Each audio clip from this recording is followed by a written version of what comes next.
was a lot of moments in between that really I believe God was planning in our hearts that maybe each other didn't even know about. The moment that I really think was significant in the way that I began to view Austin and I began to, like John Mayer says, like see him in a new light was January 2021. At the end of that month, me and Carol were going on our first double date ever since we met. You know, it was a dream. She's my best friend. For me and her to go on a double date, we met these guys and they fit that vision that we had ever since we were young. We were so excited to go out with them, and our family knew about it, and you know, it was my first date ever, and I wouldn't really consider it a date now looking back. It was more of a hangout. And I remember before I went, Austin looking at me and him telling me not to go. It was weird because in my heart, like, I understood why he was saying that, but we had never communicated anything to one another, and I still didn't know how I felt about everything, and I don't think he really did either. And so I was like, of course I'm gonna go on this date, like, why would I not?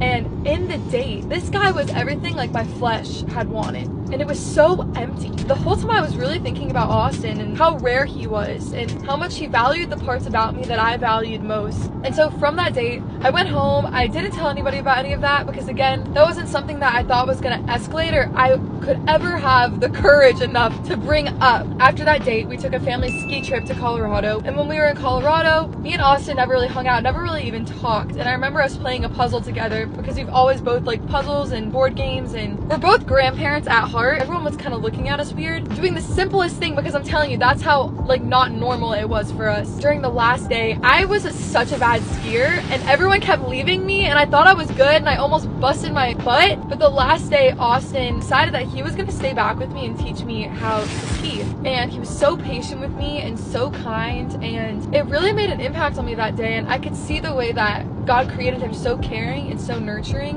and that was always a quality in the man that I wanted to be in a relationship with, was somebody that I knew would take care of me and that was so patient with me, because Lord knows I need patience. Those feelings that I felt on that date with that other guy started coming up, and from that moment things just began to slowly escalate, and before we knew it, slowly feelings just started evolving. Our family didn't really know about it, but they started picking up on the signs and like asking us questions, and you know, everyone makes fun of everyone in our group, so we were struggling like with like, oh, like this kind of makes us feel stupid, but also like, what is going on? Like, this is weird, but it's also nice, and like, what is happening? And so when we were in LA in 2021, me and Austin held hands, and my parents saw us holding hands for the first time, and it was a really big moment. This is a TikTok we made while we were there. Say we're just friends, but I swear. Some of you guys might remember that TikTok, but that was a really significant trip for me and him.